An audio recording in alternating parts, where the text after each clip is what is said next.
Okay, so in this video up here, I spoke about how to grow a business without any external funding or relying on investors. Now, in this video, if you do want to fundraise, I'm going to speak about three different things. There's a lot when it comes to fundraising and there's a lot to cover, but in this video, I just want to speak about the types of funding, when to fundraise, and essentially other things that are important to know in this fundraising journey. Let's go.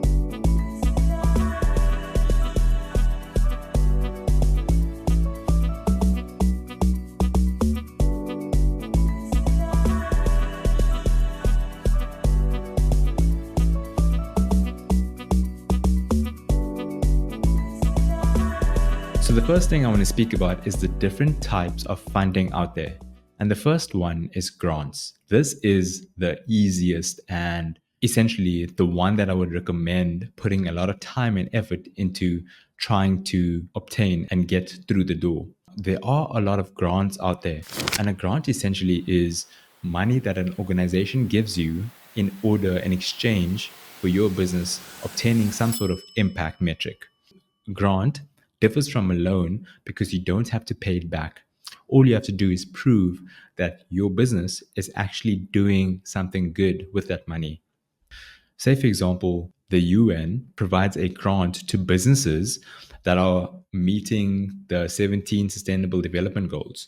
If you can prove that your business is actively contributing towards the 17 Sustainable Development Goals, you will qualify for that said grant. Of course, there's a lot that goes into the application process, ensuring that you have all your documents in place, ensuring that you can actually measure the impact that your business is making. But the point being, a grant is free money. So I highly recommend doing market research and looking for grants that your business can actually satisfy the criteria for that specific grant. The next type of funding is, of course, a loan.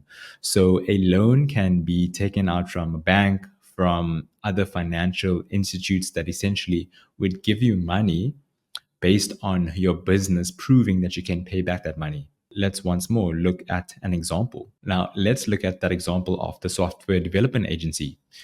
You've been trading for 1 year, and each month you've been getting revenue through the door. Some loans, for example, a loan from the bank, will have minimum requirements in order for you to apply for that loan. The first thing that they look at is how long you've been trading, what's your monthly average revenue, and average annual revenue. Essentially, they want to see if you can pay back that money that you are asking for. How they make their money is by, of course, charging interest. And the longer you take to pay, the better it is for them. In my opinion, you should apply for a loan only when you need some sort of short-term working capital. For example, if you have a payment coming through in the next 3 months, but you don't have the cash flow to pay your basic business expenses within those 3 months, I would recommend taking out that loan so that you can cover your expenses while waiting for that invoice to come in. A loan is a good way to ensure that you have cash flow while waiting for payments to come through the door. Another type of funding is crowdfunding. So how does crowdfunding work? There are many platforms out there that would have individuals where you can go and raise money from people that believe in your idea. So how it works is you would go onto this crowd platform, you would input your business details, what your business is about, what problem you're solving, the impact you're making. You put all those details on that crowd platform, and individuals that align with your mission and your vision and who you are would then give you money in exchange for just being that raving fan, because they believe in you, they believe in your business, and they believe in your long-term vision. This is a great way to source funding for your business, especially if people can see the impact that you're making and if you have some tangible proof of what you're doing. The next type of funding is from an angel investor. An angel investor is an affluent individual who has made lots of money from who knows what. It could be from previous businesses, it could be family wealth, it could be a number of things. And now they want to make that money grow, so they would invest in other businesses, for example, high growth startups. Angel investors are amazing to get in early in your business. They do take the most amount of risk because they're investing early. But once more, the benefit of raising money from an angel investor is that the time to get that money is relatively quick. The benefit for the angel investor is that they get to invest in your business at an early stage, meaning that that investment will be worth more at a later stage, and they'll get more shares for that value that someone later on would get for investing the same amount that they invested in.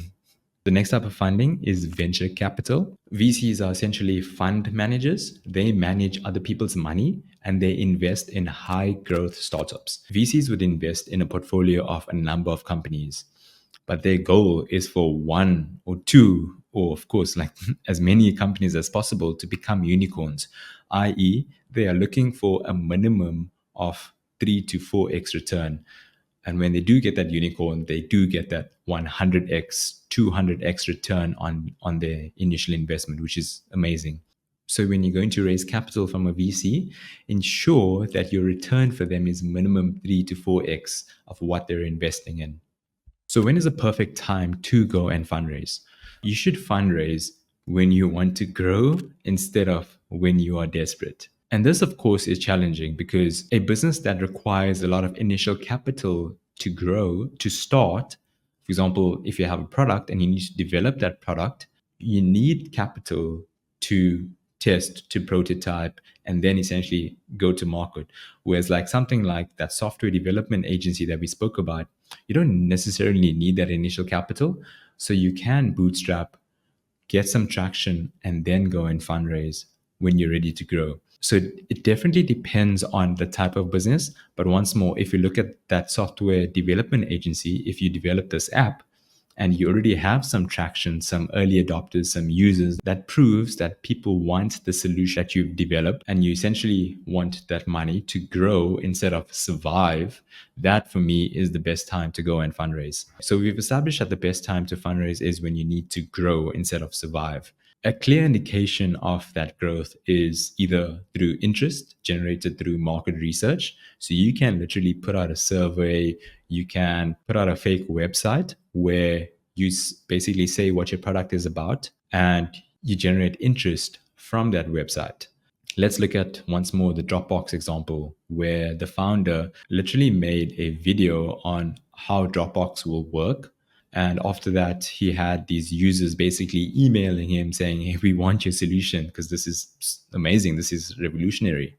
That's a clear indication that there's interest. You can even get to the point where you're capturing people's email addresses and you're actually taking them through a payment gateway and saying you can get a discount by being the first 100 users, and when my product launches you get access through this. So essentially you can already charge money based on just a landing page that you built, explaining what your product's going to be about. Other things to know when you are fundraising is, the first thing is like, know what type of funding you'd want. If it's a loan, of course, ideally if it's a grant, even if it's a grant, ensure that you have your documents in place, ensure that you read the criteria thoroughly and you pull it out and you tailor your application towards what they require.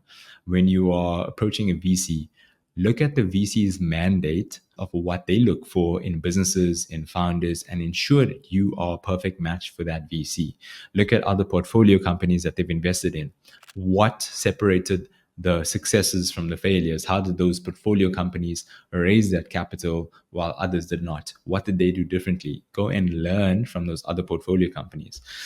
Another thing to ask yourself is, if you were in the investor's shoes, would you invest in you? Would you give you money? And why? What about this idea, about the growth that interests you? Have empathy for that investor and think like they would think. What's my return going to be? Think about market access. Once you have your documents in place, know exactly where you will spend the money and ensure that you've done your financial projections and you know exactly where each dollar is going to get spent. This is really pivotal. If you're asking for $1 million and you don't know exactly where you're going to spend that money, nobody's going to give you that money. Ensure that you know exactly where you're going to put that money and how you're going to use that money to grow your business. And the last thing I want to say is that when you are approaching investors, an angel or a VC, investors invest in you. They take the risk on who the founder is, who the founding team are. In my opinion, it's 10% idea and it's 90% the person. So, what have you done to prove that you can handle that type of money and funding? What have you done to make sure that you are a sure thing and you essentially will give them a return? And I'm not saying that you have to build this big fancy business and become this successful person in industry to obtain funding. It's just they look at the other traits.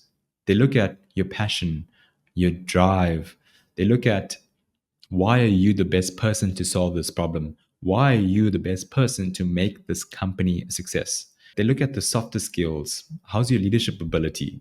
Can you learn? Can you listen? Can you actually take feedback and criticism and not think that your way is the best way? Investors look at all these softer skills, so ensure that you have your story straight. And the last thing, and a bonus tip, ask yourself, why should these investors care? This simply means make sure that your story is so compelling. Make sure that they care. Make sure that you sell this idea, you sell your vision in a way that makes them want to open their wallets and give you the money right there. Easy? Good luck. And if you struggle with any of these things, not knowing the types of funding, who you should approach, what documents you need in place, I highly recommend checking out our app. It's free. Here's the access code. It's going to be in the description. Please join. It's absolutely free. My job is just to give you value and help you obtain and achieve your goals.